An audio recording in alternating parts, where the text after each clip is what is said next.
안녕하십니까. 양따시교 국어교실입니다. 오늘은 6단원 작가 사회를 말하다를 공부해 보도록 하겠습니다. 시 가난한 사랑 노래, 시나리오 YMCA 야구단, 고전소설 홍길동전, 이 세 편의 문학 작품을 통해서 문학의 배경이 되고 있는 사회 문화적인 어떤 것들이 문학 작품을 이해하는데 어떤 도움이 되고 있는가, 작가는 그러한 시대적 사회적 배경을 통해서 뭘 이야기하고자 하는가, 이런 것들을 공부해 보도록 하겠습니다. 단원 전체를 한눈에 살펴보도록 하겠습니다.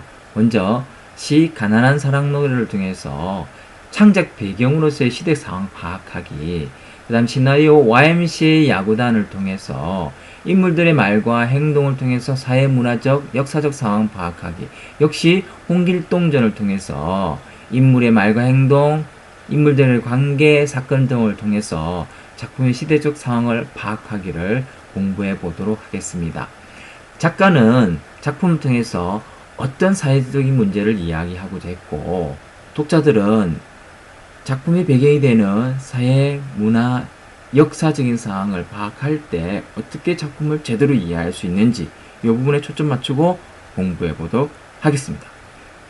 이 단원의 학습 목표를 살펴보도록 하겠습니다. 첫째, 문학 작품에 반영된 사회, 문화, 역사적 상황을 파악할 수 있다. 둘째, 이렇게 파악한 사회, 문화, 역사적 상황에 대한 이해를 바탕으로 작품 전체의 의미를 파악할 수 있다라는 것이 학습 목표가 되겠습니다. 문학 작품에는 배경이 되는 시대의 모습이 들어있고요. 그러한 역사의 한 페이지를 문학 작품을 통해서 간접적으로 경험할 수 있다는 것이죠. 이 단원 작가 사회를 말하다에서는 문학 작품과 시대 상황이 어떻게 관련되는지 한번 살펴보도록 하겠습니다. 작품이 창작된 시대적 상황은 때로 작품에 직접 드러나기도 하고요. 작가가 새로운 이야기를 만들어내는 동기나 배경으로 작용하기도 합니다. 그래서 작품이 창작된 시대의 사회 문화적 특성이나 역사적 상황을 아는 것은 작품을 감상하는 데 많은 도움을 주기도 하지요. 그렇기 때문에 작품 속의 인물들과 사건들을 시대의 모습과 관련지어서 작품을 좀 더 깊이 있게 이해할 수 있다는 것이죠. 그럼 세 번째, 고전소설 홍길동전을 공부해 보도록 하겠습니다. 소설 속 인물의 생각과 행동은 그 인물이 처한 사회 문화적 상황과 밀접한 관련이 있습니다. 홍길동전을 읽고 작품에 나타난 인물의 사고방식과 행동을 당시의 사회상과 관련지어서 이해해 보도록 하겠습니다. 그럼 먼저 홍길동전을 지은 작가 허균에 대해서 살펴보겠습니다. 허균은 조선 선조 때에서 태어나서 광해군 때의 문인, 정치가로 활동한 사람입니다. 이병헌이가 1인 2역의 주연을 맡았던 광해 왕이 된 남자에서 광해군을 지키는 충신 역할을 했던 이 사람이 바로 허균이 되겠습니다. 죽고 싶지 않으면 지금부터 내가 하는 말을 잘 듣도록 해라. 잠시 후 주상전하를 뵈러 갈 것이다. 당분간 네가 대역을 해줘야겠다. 백성을 하늘처럼 섬기는 왕, 진정 그것이 그대가 꿈꾸는 왕이라면 그 꿈 내가 이루어드리리다. 세상을 바꾸기 위해 왕을 만들다. 왕이 된 남자. 현실 비판적이고 이상주의적이며 급진개혁 사상을 가진 것이 빌미가 되어서 나중에 반역죄, 역적죄로 처형이 되기도 합니다. 여류시인 헌한설원의 동생이기도 하고요. 사회 모순을 비판한 유재론, 호민론 같은 글은 굉장히 유명합니다. 그러면 홍길동전의 줄거리, 교과서 부분과 앞부분, 전개 부분까지 줄거리를 간단하게 살펴보겠습니다. 홍판서와 춘섬의 아들인 길동은 총명하기가 보통이 넘어 하나를 들으면 백을 깨달았다. 홍판서는 이런 영웅호걸의 기상을 지닌 길동이 서자의 신분인 것을 한탄하였다. 너는 무슨 흥이 있었어? 밤이 깊도록 잠을 자지 않고 있느냐? 소인이 평생 서러워하는 바는 아버지를 아버지라 부르지 못하옵고 형을 형이라 부르지 못하는 것입니다. 재상가의 천한 자식이 너뿐이 아닌데 내 어찌 이다지 방자하냐? 앞으로 다시 이런 말을 하면 내 눈앞에 두지 않겠다. 한편 홍판서의 또 다른 첩 초라는 춘섬이 홍판서에게 귀염을 받자 앙심을 품고 길동을 없애버릴 마음을 먹고 있었다. 하루는 자객에게 길동을 해할 것을 지시하였다. 오늘 밤 심히 불길하구나. 달이 꿈을 이름을 동이를 후고. 길동이 주문을 외니 집은 간데없고 첩첩 산중이 나타났다. 너는 무엇 때문에 나를 죽이려 하느냐? 초란이 시킨 것이니 너는 죽어도 나를 원망하지 마라. 내가 재물을 욕심내어 사람 죽이기를 좋아하니 너 같은 놈을 죽였어 후한을 없애겠다.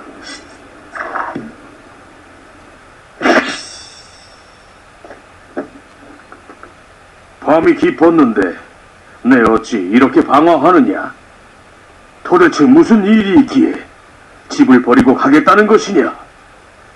내가 너의 한을 짐작하여 오늘부터는 호부호영을 허락하노라. 이제 죽어도 한이 없습니다. 만수무강하십시오. 길동은 정처 없이 길을 가다가 큰 바위 밑에 있는 돌문을 발견하였다. 그대는 어떤 사람이기에 이곳을 찾아왔는가? 우리 중에 아직 우두머리를 정하지 못했으니 뛰어난 힘이 있다면 저 돌을 들어보라. 흐앗! 수천 명 중에 이 돌을 들은 적 없었는데 그대는 하늘이 보내준 장군이로다. 우리의 우두머리가 되어주시오. 길동은 그 무리의 이름을 활빈당이라 짓고 나쁜 탐관오리들을 벌하며 가난한 백성들을 도와주었다. 탐관오리가 백성을 착취해 백성들이 견딜 수 없게 되었다. 우리가 이를 그대로 둘 수 없으니 그대들은 나의 지휘대로 하라. 네. 홍길동전 교과서에 실려있는 부분과 전체적인 전개 부분까지의 내용이 되겠습니다. 홍길동전의 작품을 전체적으로 정리해 보도록 하겠습니다. 먼저 국문수준 한글로 쓰여진 소설이고요. 사회 문제를 다루고 있는 사회소설, 그 다음에 영웅적인 인물의 이야기를 다루는 영웅소설이죠. 성격은 현실 비판적이고 영웅적이고 정기적입니다. 그 다음에 제재는 적서차별이죠. 적자와 서자를 차별한다는 것이죠. 주제는 모순된 사회제도의 개혁, 그 다음에 이상국의 건설이 되겠습니다. 그 다음에 이 소설의 특징, 홍길동전의 특징이죠. 서술자가 이야기에 직접 개입합니다. 이것은 고전 소설에서 주로 등장하는 그런 특징이기도 하겠죠. 그 다음에 사회제도의 불합리성을 비판하고 그에 대한 저항 정신을 드러내고 있고요.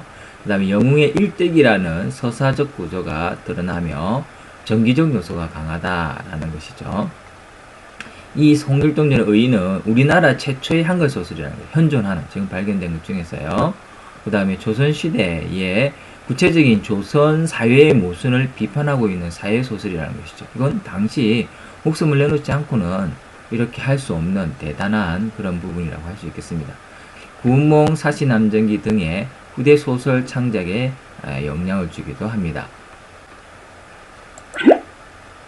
전체적인 짜임을 보면요, 발단, 전개, 위기의 절정, 결말로 될 수 있겠고요. 발단 부분, 서자로 태어나서 천대를 받죠. 죽임을 당할 뻔하고 결국은 집을 떠날 수밖에 없고요. 전개 부분에서는 집을 떠나 활빈당, 가난한 사람을 살리는 그런 무리, 활빈당의 두목이 되고요. 그 다음 이러한 어떤 활빈당의 활동으로 말미암아 탐관오리를 혼내주고 가난한 사람을 도와주는 이러한 활동을 통해서 사회적인 문제가 되죠. 그래서 왕은 길동을 잡으려 애쓰나 길동은 도수를 부려서 피하고요. 절정은 길동은 조선을 떠나 율독이 왕이 되고 결말은 율독에서 나라를 이상적으로 다스리다 죽는다. 이렇게 끝나죠. 교과서에 실려있는 부분은 발단 부분이 되겠습니다. 그러면 학습 활동을 통해서 한번 정리해 보도록 하겠습니다. 이 글에 나타난 사건을 시간의 순서에 따라서 정리해 보면 자신을 처지를 한탄하는 홍길동, 상공에게 자신의 뜻을 아뢰서나 상공의 일을 책망하죠. 여기서 홍길동전은 아버지에게 자신을 아들, 소자라 하지 않고 마치 종처럼 소인은 이렇게 이야기하고 있거든요. 이런 대화를 통해서도 적서차별의 어떤 사회적인 모습을 살펴볼 수 있습니다.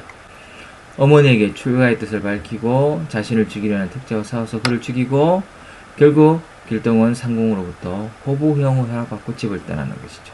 그리고 어머니와 이별하는 이런 내용이 교과서에 실려있는 부분이고요. 전체적인 내용의 발단 부분이죠. 홍길동의 가족관계들을 그려보면요. 홍판서 부인이죠. 정실 부인이고 홍인영 바로 적자가 되겠습니다. 그죠? 그 다음에 홍판서의 첩입니다. 그죠? 기생첩. 그 다음에 부인의 여정이었던 첩춘섬입니다. 그래서 홍길동은 서자가 되는 겁니다. 그래서 적자와 서자. 적자는 우대하고 서자는 차별하는 사회적인 구조가 되겠습니다.